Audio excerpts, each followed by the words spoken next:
Programang ito ay rated SPG. Striktong patnubay at gabay ng magulang ang kailangan. Maaaring may masiselang tema, lengguwahe, karahasan, sexual, horror o droga na hindi angkop sa mga bata.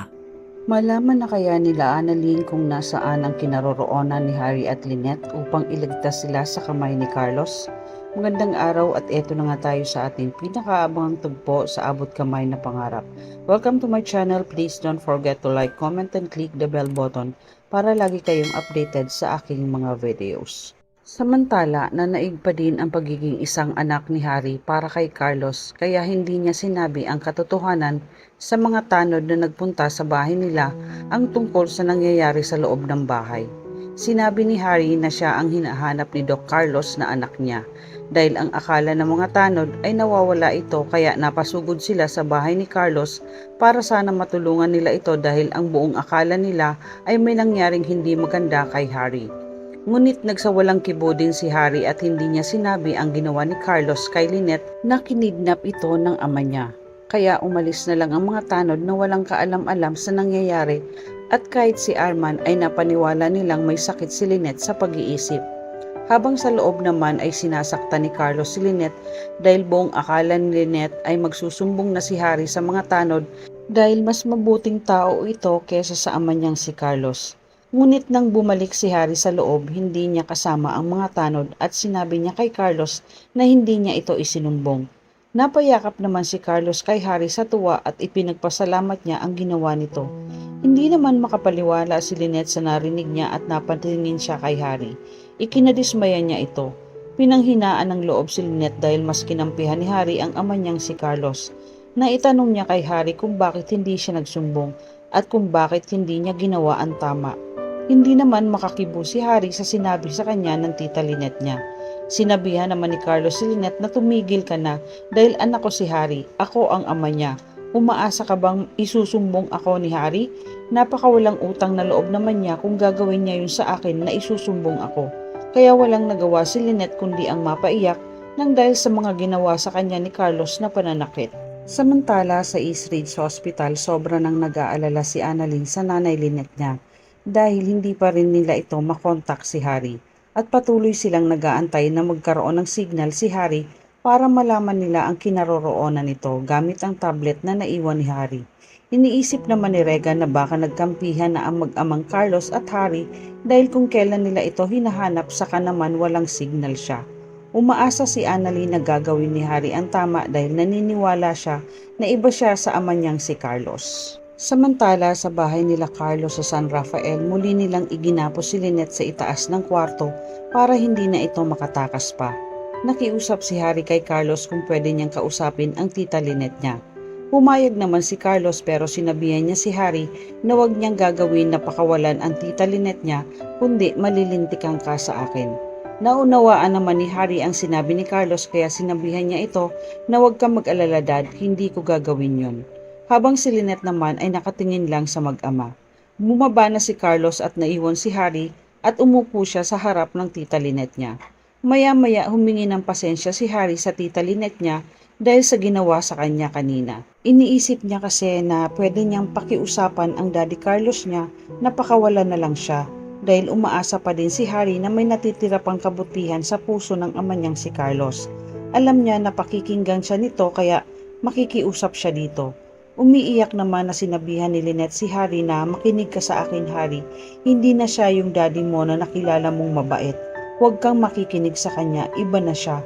Halimaw na siya, hindi na siya ang daddy mo. Umiiyak na nagmamakaawa si Lynette kay Harry na pakawalan niya ito habang may oras pa dahil alam niya na hindi susuko ang daddy niya sa mga pulis. Ngayon mo ipakita sa akin na hindi ka katulad ng daddy mo. Naniniwala ako na iba ka sa kanya. Gawin mo ang tama. Magsumbong ka Harry o kaya tawagan mo si Annalyn. Nagmamakaawa ako sa'yo bago pa mahuli ang lahat. Tahimik naman na nakikinig si Harry sa mga sinasabi ni Lynette. Maya-maya ay tumayo si Harry at sinabihan niya si Lynette na susubukan kong pakiusapan si dad na pakawalan ka na lang tita. Naniniwala ako na pakikinggan niya ako at kilala ko siya. Saka bumaba si Harry para kausapin si Carlos habang naiwan naman si Lynette na umiiyak at umaasa na makikita pa niya muli ang anak niyang si Annalyn. Samantala sa ibaba ng bahay, nagiinom si Carlos dahil iniisip niya na magiging problema niya ngayon si Harry dahil alam niya na ang lahat ng ginawa niya. Ano ang susunod na pwedeng gawin niya? Dahil hindi siya nakakasigurado na hindi siya tatraydorin ni Harry pag nagkataon, kaya kailangan niyang maunahan si Harry kung ano man ang binabalak niya. Hindi pwedeng makapagsumbong si Harry na hawak niya si Lynette at siya ang pumatay kay Irene. Hindi din papayag si Carlos na makulong siya, kaya gagawa siya ng paraan. Nakita naman ni Harry na nagiinom ang dad niya at kaya lumapit siya dito. Tinanong niya ang Daddy Carlos niya kung ano ang plano niya sa tita Lynette niya. Kaya pinakiusapan niya ito na kung pwede na nila itong pakawalan dahil naaawa na siya sa tita Lynette niya.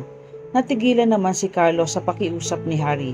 Galit naman na sinabi ni Carlos kay Harry na hindi ko pwedeng pakawalan ang tita Lynette mo dahil kapag nakulong ako, makukulong ka rin.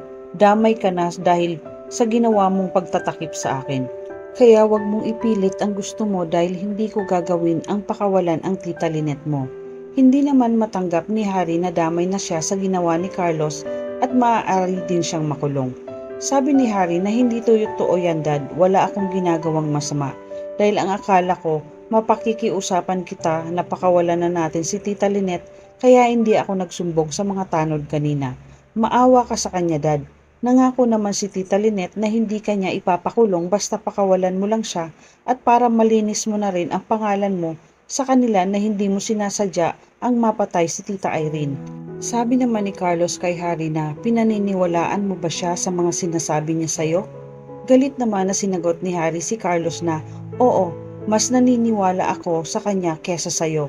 Kung hindi mo siya pakakawalan, mapipilitan ako magsumbong sa mga pulis at ako ang magsasabi sa kanila kung ano ang totoong ginawa mo. Sabay tumalikod si Harry kay Carlos. Hindi naman nagustuhan ni Carlos ang sinabi ni Harry kaya gumawa siya ng paraan para pigilan niya ito. Kinuha niya ang kawali at mabilis niyang pinalo sa likod si Harry at nawalan ito ng malay dahil ito lang ang paraan para mapigilan niya si Harry sa gagawin nito. Nang makita niyang wala ng malay si Harry, humingi ng tawad si Carlos sa nagawa niya. Kung sana hindi ka nangialam sa mga plano ko, Harry, hindi sana mangyayari ito sa iyo dahil hindi ako papayag na mawala ang tita Lynette mo sa akin at mas lalong hindi ako susuko sa mga pulis. Maya-maya ay dinala niya ito sa kwarto kung saan nakakulong si Lynette.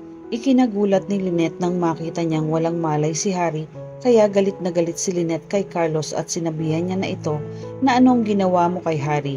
Napakasama mo talaga, Carlos, pati anak mo dinamay mo. Galit naman na sinabihan ni Carlos si Lynette na wala kang pakialam at sinisigurado ko sa inyo na hindi kayo makakatakas na dalawa. Sa East Ridge, nabuhayan ng loob sina Annalyn nang makita nila na tumunog ang tablet ni Harry at nalaman nila kung nasaan ito. Hindi na nag-aksaya ng panahon pa sila Annalyn kasama si Regan at Doc Lyndon para puntahan ang kinaroroonan ni Harry. Matagpuan kaya nila Annalyn ang nanay Lynette niya? Ano ang gagawin ni Harry ngayong bihag na din siya ng ama niyang si Carlos? Maililigtas pa kaya nila si Harry at Lynette sa kamay ni Carlos? Yan ang ating pakaabangan dito lang sa Abot Kamay na Pangarap. Huwag bibitiw at huwag kalimutan mag-subscribe. Maraming salamat po and God bless.